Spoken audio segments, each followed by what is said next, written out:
Hello everyone and welcome to Lot of Tech once again. So in today's video we'll be talking about video light, some of the very cheap sources of video light that you can use to film your videos for YouTube or any sort of other semi-professional work. So first of all, when you will look for video lights on YouTube, you will come across these kind of video lights like the one from Godox or Simpex or Aperture, which are way too expensive.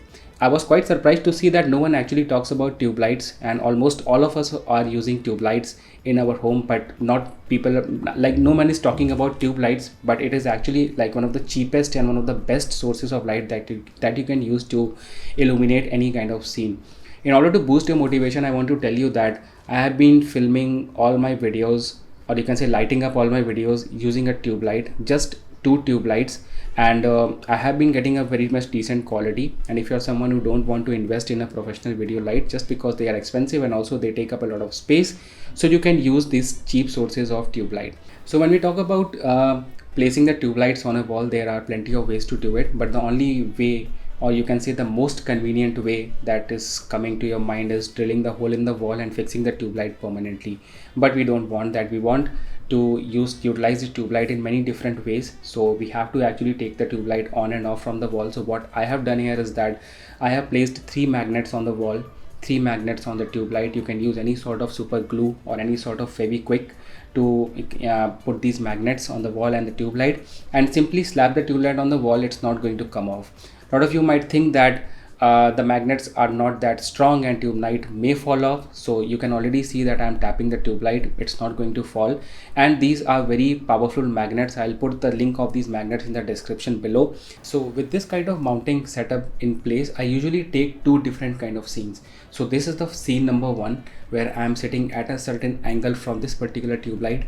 You can already see that the left part of my face is little bit more bright and we have some amount of shadows on the right side. So this is how I am actually taking the videos of myself. One more thing that I have added in this particular scene is that I'm adding an Edison bulb, or you can see any sort of bulb which has some amount of orange light. So the advantage of having an orange light is that it is going to give you a better skin color, and later on you can edit a lot more in the post. So you can add a little bit of any sort of orange light, which can be any RGB bulb or any sort of filament bulb, so that it gives some amount of orange, or you can say golden color to your videos. This is really helpful, which I'm using in this particular kind of scene. The second kind of scenes that I'm shooting with this particular kind of mounting arrangement is top down videos. So all the sort of unboxing videos, all sorts of product reviews that you usually see, where I am, if my camera is actually facing the table. So this is how we do it. And one of the advantage here is that as the light is mounted on the wall and the camera is on the top, so you don't get to see a lot of reflections of the source of light in the camera. So this results in getting a very clean footage where you're not seeing any sort of light, and also the entire scene is well illuminated. So these are the kind of scene 1 and scene 2 that I filmed with the tube light mounted on the wall. And now let's talk about the scene 3 and scene 4. The scene 3 and scene 4, the first thing that we have to do is mount this particular tube light on a tripod. So mounting the tube light on a tripod is very easy, and for that you don't need any sort of screws or any sort of drill machine. You just need to have this sort of rubber band. So this is the same rubber band that usually females use to tie their hairs at the back. You can easily get this from your mom or your sister, and if you don't have, then you can easily get it from any sort of cosmetic shop. It just available, I think, for 2 or 5 rupees. Very super cheap, but really very handy. So just get any tripod, put the same tube light on its head, and you will find some or the other ways to actually mount and the tube light on the ball head. And let me tell you that I have two tripods and I was able to mount the tube light very easily on both of them. So there isn't any sort of rocket science, and this rubber band actually keeps this tube light well in place. And even if you shake the tripod, I'm pretty much sure it's not going to fall off. So this is how you mount a tube light on a tripod without any screws or without any sort of drill. So now we have our scene 3, where we want the light not from the wall, but we want a light which is going towards the wall, because I will be shooting some kind of product reviews, or you can say B-rolls, where the product is kept on the table and my camera is pointing from the opposite direction towards the wall. So we don't need the light to be coming from the opposite direction. We need the light facing the product and also the camera facing the product at the same time.